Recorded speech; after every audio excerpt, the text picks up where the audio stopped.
cars. Yep. An aerial taxi service by 2020. And I'm assuming it's going to be some kind of a massive drone. I mean, I can't think of what else it could possibly be. I don't know if you've ever looked at the price of, for example, chartering a helicopter. And it's thousands of dollars per yard traveled. I mean, it is really expensive stuff. So I have no idea how they plan on doing it. Uber said it signed a Space Act agreement with NASA to create a brand new air traffic control system to manage these low-flying, possibly autonomous aircraft. Well, I'm assuming that they would almost have to be autonomous if they're ever going to work. Why? Because a pilot weighs, a pilot costs, and today, I don't know if you necessarily need pilots. Now, one of the things that is being argued, and this one I'm going to tell you, don't be worried about this one, assuming this ever happens, which it won't, not for a very long time, is that do you want these aerial taxi, these drones, these whatever aircraft they are, flying around, and won't they bump into each other? They won't.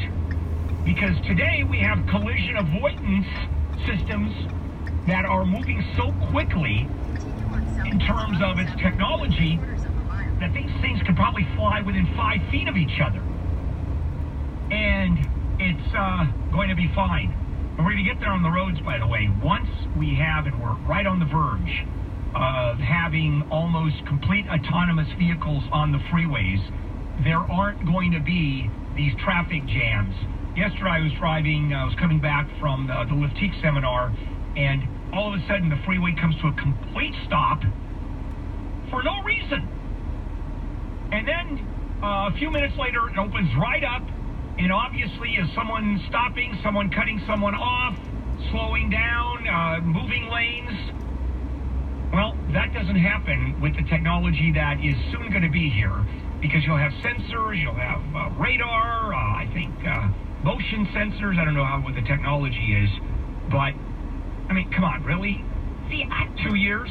Right. I don't know about this because you were talking about the cost, so I had to look it up, right? According to this CNBC article, it says that Uber hopes to have the price of one of these Uber, I don't know, flying taxi things, about the same as the Uber X cost. Oh, please. So I decided to look it up, right? Okay, so I live in Glendora. Glendora to Burbank is at an Uber X cost of $35 to $47. You mean to tell me Uber thinks it can fly me from Glendora to Burbank for $35 to $47?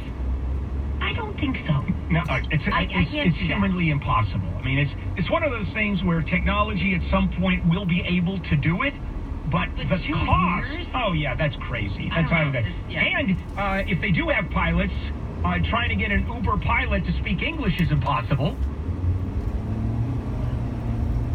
What? Have you done much Ubering?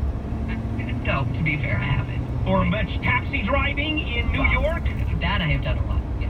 Okay, so you know exactly what I'm talking about. But still, there's no way. No, it's humanly impossible. You can get a helicopter for me from there well, to it's not here. going to be a helicopter. They haven't quite whatever told they us. call them. They haven't told us anything more than it's an aerial taxi.